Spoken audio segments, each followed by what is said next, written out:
Hi all, welcome back to my channel. நம்ம சேனலில் law of attraction பற்றி பார்த்துட்ருக்கோம். இதுக்கு முன்னாடி உள்ள வீடியோஸில் எல்லாத்துலேயும் என்னுடைய அனுபவத்தை ஷேர் பண்ணியிருக்கேன். பார்க்காதவங்க பார்த்துட்டு வாங்க.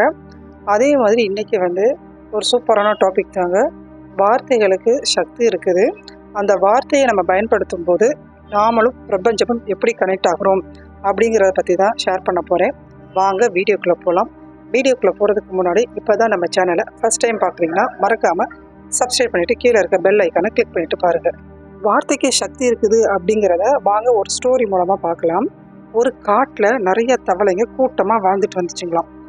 அது தவளைங்க எல்லாம் உணவை தேடி போகும்போது 2 தவளை மட்டும் ஒரு குழிக்குள்ளே விழுந்துருச்சு. குழிக்குள்ளே விழுந்தோடனே ஆஹா, நம்ம விழுந்துட்டுமே, நம்ம எப்படியாவது மேலே போய் நம்ம கூட்டத்தோட சேரணுமே அப்படின்னு நினச்சிட்டு இருந்துச்சுங்களாம். அதே நேரத்தில் அந்த மேலே உள்ள தவளைங்க எல்லாம் கத்த ஆரம்பிச்சிருச்சான். அச்சோ, நம்ம கூட்டத்தில் இருந்த 2 பேர் கீழே விழுந்துட்டாங்க, அவங்க இனிமேல் எப்படி மேலே வர போகிறாங்க, ஐயோ அங்கேயே இருந்து இறந்துருவாங்களே, அவங்க வர முடியாது, அவங்களாக்க முடியாது அப்படிங்கிற மாதிரி பேசிகிட்டு இருந்தாங்க. அப்போ கீழே இருக்க தவளை என்ன பண்ணிச்சான், நம்ம இப்படியே இருந்து இறக்குறத விட நம்ம ட்ரை பண்ணி பார்க்கலாம், நம்மளால முடியும், கண்டிப்பாக முடியும் அப்படின்னு சொல்லி கொஞ்சம் கொஞ்சமாக அதில் ஒரு தவளை மட்டும் ஒவ்வொரு அடியாக எடுத்து வச்சு பாதி தூரம் வரையிலும் போயிடுச்சான். பாதி தூரம் போனதுக்கப்புறம் மேலே இருக்கிற தவளைகளோட கூச்சலற்ற சத்தம் கேட்டிருக்குது. என்ன கேட்டுச்சு அப்படின்னா, நீ மேலே ஏறி வராத, உன்னால் முடியாது, நீ கீழே விழுந்துடுவ, கீழே விழுந்துட்டேன்னா நீ இறந்துடுவ, நீ அதுக்கு அங்கேயே கொஞ்ச நாளாவது இருக்கலாம்ல அப்படின்னு கத்திட்டு இருந்துச்சான். அவ்வளோ நேரம் அது மனதைரியமாக வந்த அந்த தவளை இதோட வார்த்தையை கேட்டோன்னே அப்படியே அடுத்தடி வைக்கும்போது கீழே விழுந்துருச்சு, காலும் உடஞ்சிருச்சுங்களாம். அடுத்த தவளை சரி நம்ம போகலான்னு சொல்லி அது போக ஆரம்பிச்சிருக்கு. அதே போல் பாதி தூரம் வரையிலும் போச்சு. பாதி தூரம் போனதுக்கப்புறம் அந்த தவளைகளோட சத்தம் எல்லாம் கேட்டிருக்குது. அதையும் தாண்டி மனசுக்குள்ளே இது சொல்லிக்கிட்டே போச்சான். என்ன சொல்லிட்டு போச்சான், என்னால் முடியும், நான் இன்னும் கொஞ்சம் தூரம் போனேன்னா என் கூட்டத்தோட சேர்ந்துருவேன், எனக்கு அந்த சக்தி இருக்குது அப்படின்னு மனசுக்குள்ளேயே சொல்லிக்கிட்டே போச்சான். அதே நேரத்தில் மேலே இருந்த தவளை எல்லாம் என்ன பண்ணிச்சான், உன்னால் முடியாது, நீ மேலே வராத, ஏற்கனவே ஒரு தவளை கீழே விழுந்துருச்சுல்ல, அடிபட்டுருச்சுல்ல, நீனு அது மாதிரி விழுந்துடாத, உனக்கு அடிபட்டுரும், நீ வராத, உன்னால் முடியாது அப்படின்னு பார்த்துச்சான். அதையும் தாண்டி இதை மீறிக்கிட்டு போயிட்டே இருந்துச்சான். போய் அதோட கூட்டத்தோடையும் சேர்ந்துருச்சான். அப்போ அந்த மற்ற தவளைங்களாம் கேட்டுச்சான், எப்படி நீ வந்த, நாங்கள் இவ்வளோ கத்தியும் உன்னால் முடியாது சொன்னமே, நீ வந்துட்டியே அப்படின்னு சொல்லி கேட்டுச்சான். ஓ, நீங்கள் அப்படியா சொன்னீங்க, எனக்கு தான் தெரியுமில்ல, எனக்கு காது கேட்காதுன்னு, நீங்கள் ஏதோ சொல்கிறீங்க, என்னால் முடியும் அப்படின்னு சொல்கிறீங்கன்னு நினச்சிக்கிட்டு நான் பாட்டுக்கு வந்தேன், உங்களுடைய மோட்டிவேஷனில் தான் நான் இவ்வளோ தூரம் வந்தேன் அப்படின்னு சொல்லித்தான். அப்போது ஒருத்தர் கீழே விழ வைக்கிறதும் ஒருத்தரை மேலே கொண்டு வர வைக்கிறதுக்கும் ஒருத்தரோட வார்த்தை எந்த அளவுக்கு பவர்ஃபுல்லாக இருக்குது அப்படிங்கிறது தான் இந்த ஸ்டோரி. அதனால நம்ம என்ன பண்ணணும்னா, சொல்லும் போதே நேர்மறை வார்த்தைகளாக பேசணும், நேர்மறை சிந்தனையோடு இருக்கணும். அப்போ தான் நம்ம ஈஸியாக நம்ம பிரபஞ்சத்தோட கனெக்ட் பண்ண முடியும். தெளிவாக சொல்லணும்னா, எமோட்டோ இவர் ஒரு ஜப்பானிய ஆராய்ச்சியாளர். இவர் ஒரு ஆராய்ச்சி பண்ணியிருக்கிறாரு, வார்த்தைக்கு சக்தி இருக்குது அப்படிங்கிறத ப்ரூஃப் பண்ணுறதுக்காக. என்ன அப்படின்னா, 3 கண்ணாடி குடுவை எடுத்துக்கிறாரு, அதில் வேக வச்சு அரிசியை போட்டுக்கிறாரு, 3லையும் போடுறாரு. ஜாரில் பாசிட்டிவ் வேர்ட்ஸாக பேசுகிறாரு, ஐ லவ் யூ, தேங்க்யூ, இந்த மாதிரி சில பாசிட்டிவ் வார்த்தைகளை, நேர்மறை வார்த்தைகளை பேசுகிறாரு. 2வது ஜார்கிட்ட போயிட்டு எதிர்மறை வார்த்தையாக சொல்கிறாரு. 3வது கொஞ்சம் கூட கண்டுக்கல, 3வது அவர் உதாசீனப்படுத்திட்டாரு.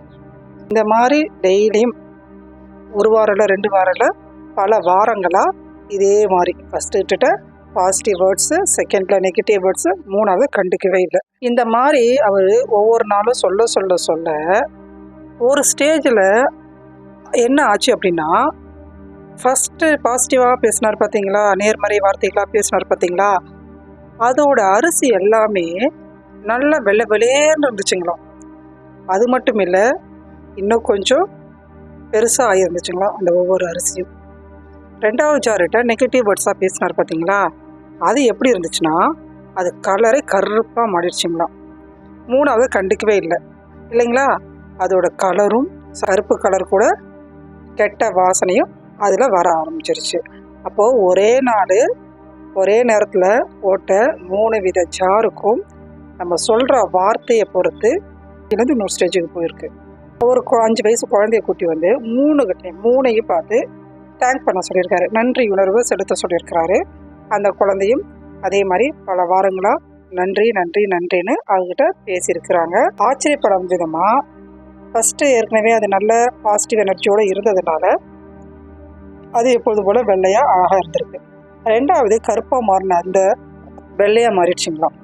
3வதும் பார்த்திங்கன்னா கருப்பும் துர்நாற்றமும் அடித்த அந்த அரிசி எந்த ஒரு துர்நாற்றமும் இல்லாமல் கருப்பு நிறமும் மாறி வெள்ளையாக மாறிச்சுங்களாம். நம்ம சொல்கிற வார்த்தை வந்து எந்த அளவுக்கு ரீச் ஆகிருக்கு பார்த்தீங்களா? அப்போ அதுதாங்க உண்மை. நம்ம கோவப்படும் போது நிறைய கெட்ட வார்த்தைகளாக பேசுவோம்.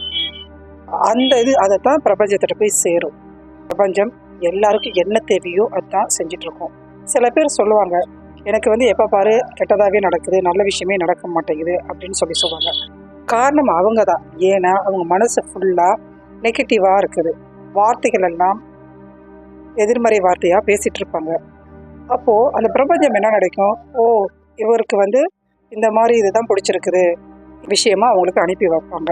நேர்மறை வார்த்தைகளும் நேர்மறை எண்ணங்களும் கொண்டவங்களுக்கு பிரபஞ்சம் அது தகுந்தாப்புல கொடுப்பாங்க. எப்படி ஒரு கண்ணாடி ஜாரில் போட்ட அரிசி எல்லாம் கலர் மாறி போயிருந்துச்சோ அதே மாதிரி தாங்க நம்ம லைஃப்லேயும் நம்ம குழந்தைங்கள்ட்ட நம்ம எப்போதுமே பாசிட்டிவ் வார்த்தைகளாக பயன்படுத்தணுங்க.